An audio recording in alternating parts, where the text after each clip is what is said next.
सद्भावना अपना कर दिल में सबको सुखी बनाना है, सबको सुखी बनाना है।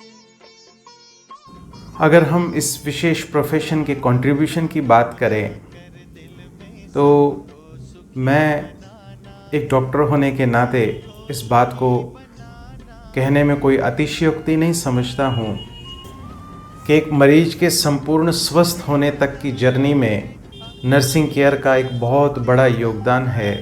अगर हम किसी के ट्रीटमेंट में से नर्सिंग केयर को हटा दें तो मैं नहीं समझता हूँ कोई ठीक रीति क्योर हो सकता है हॉस्पिटल में रहते हुए।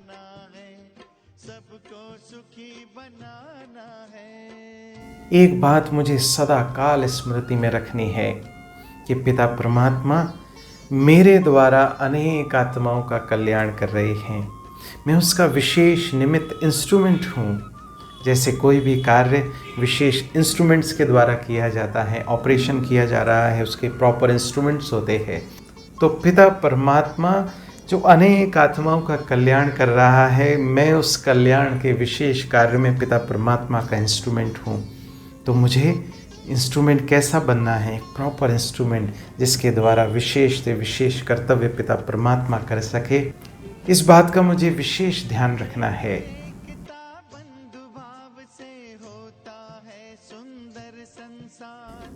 हमें हर्षित मुखता का गुण जरूर धारण करना है। हमारे मुस्कुराते हुए चेहरे को देखकर, हमारी प्रसन्नता को देखकर लोग अपने गम भूल जाएं, अपनी तकलीफ़ें भूल जाएं। स्नेह प्यार से व्यवहार उनके साथ करना है। कई बार हम भले ही वर्क ओवरलोडेड हैं, परंतु ऐसे में भी अगर हम अपनी संवेदनाओं को बरकरार रखेंगे, दूसरों के प्रति अच्छे व्यवहार को बरकरार रखेंगे, ये हमारे कार्यों को और अच्छे से अंजाम देने में हमारी मदद करेगा।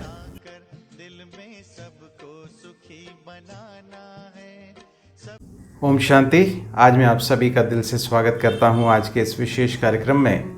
और आज के इस विशेष दिवस की खासकर इस प्रोफेशन से जुड़े हुए सभी भाई बहनों को और विश्व के सभी भाई बहनों को आज के दिवस की हार्दिक शुभकामनाएं देता हूं प्रजापिता ब्रह्मा कुमारी ईश्वरीय विश्वविद्यालय परिवार की ओर से, और आपके उज्जवल भविष्य की मंगल कामनाएं करते हुए आज के दिवस के उपलक्ष्य में कुछ एक विचार जो इस प्रोफेशन से जुड़े हुए भाई बहनें उनके प्रति मैं आपके समक्ष रखना चाहता हूं। तो ये नर्सेस डे, इसका इतिहास अगर हम देखें तो इंटरनेशनल काउंसिल ऑफ नर्सेस सन 1965 से ये दिन मनाते आ रहे हैं, पर सन 1974 में 12 मई को इंटरनेशनल नर्सेस डे के रूप में मनाने का निश्चित किया, जो मार्क करता है बर्थ एनिवर्सरी फ्लोरेंस नाइटिंगेल के, जिनको foundational philosopher of modern nursing कहा जाता है, मदर ऑफ मॉडर्न नर्सिंग भी कहा जाता है। आपने अपने समय पर बहुत सारी ऐसी विशेष सेवाएं दी। उस समय इतने साधन नहीं थे, पर फिर भी उन्होंने अपने पूरे जोर के साथ अपनी विशेष सेवाएं निभाई। तो उनके इस कंट्रीब्यूशन को मार्क करने के लिए ये विशेष दिन मनाया जाता है, और ख़ासकर इस प्रोफेशन के भाई बहनों को उमंग उत्साह दिलाने के लिए। और इस वर्ष की जो थीम है वो है nurses a voice to lead, health for all. अगर हम इस विशेष प्रोफेशन के कंट्रीब्यूशन की बात करें तो मैं एक डॉक्टर होने के नाते इस बात को कहने में कोई अतिशयोक्ति नहीं समझता हूँ कि एक मरीज के संपूर्ण स्वस्थ होने तक की जर्नी में नर्सिंग केयर का एक बहुत बड़ा योगदान है। अगर हम किसी के ट्रीटमेंट में से नर्सिंग केयर को हटा दें तो मैं नहीं समझता हूँ कोई ठीक रीति क्योर हो सकता है हॉस्पिटल में रहते हुए। डॉक्टर्स का रोल तो प्रिस्क्रिप्शन में, डायग्नोसिस में, इन्वेस्टिगेशंस में है, लेकिन उस सारे प्रोसेस को एग्जीक्यूट करना, ये विशेष योगदान नर्सिंग केयर प्रोफेशनल्स का है।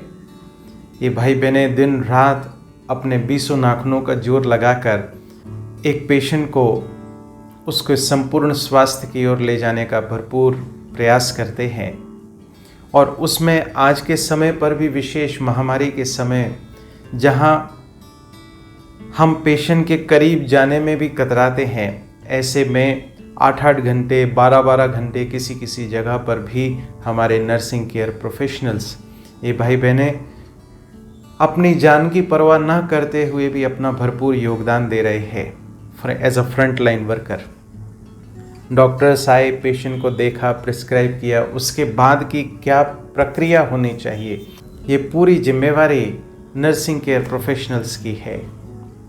तो उनके इस योगदान को नमन करते हुए आज के विशेष दिवस पर उनको पुनः मैं शुभकामनाएं देता हूं और उनके इस भरपूर योगदान को नतमस्तक होते हुए आने वाले समय में आपका ये योगदान याद रखा जाएगा। उनके इस योगदान को हमें स्वीकार संपूर्ण रीति करना चाहिए। डॉक्टर प्रिस्क्रिप्शन किस प्रकार से भी करे, डायग्नोसिस किस प्रकार से भी करे, परंतु अगर उसकी नर्सिंग केयर प्रॉपर नहीं है तो प्रॉपर ट्रीटमेंट नहीं हो सकता है। एक और दूसरा एस्पेक्ट जिसको वर्तमान समय पर एड्रेस करना बहुत आवश्यक है, जो मैं समझता हूँ कि आज की महामारी के समय पर कई सारे भाई बहनों को बहुत सारी परेशानियों का सामना करना पड़ा है। कई जो किराए के घरों में रहते थे उनको उनके मकान वालों ने निकाल दिया, रातों रात निकाल दिया। कईयों को बहुत सारी परेशानियों का सामना करना पड़ा है। तो ऐसे में अगर हम और कोई योगदान ना भी कर सकें तो इस प्रकार का कोई कर्तव्य ना करें जिससे इन भाई बहनों को परेशानी हो। ये मैं सभी से विशेष अपील करता हूँ कि हम इस प्रकार का कोई कर्तव्य ना करें। भले ही आप ऐसा लगता है तो आप उनसे दूरी बना के रखें, लेकिन ऐसे उनको परेशानी में डालना ये मानवता नहीं है। साथ साथ कई भाई बहनें हीन भावना से उनको देखते हैं, क्योंकि खासकर इस प्रोफेशन में बहनें हैं तो उनको बहुत खराब दृष्टि से देखा जाता है।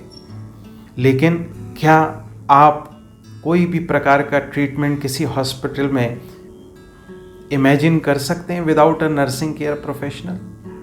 हम नहीं कर सकते।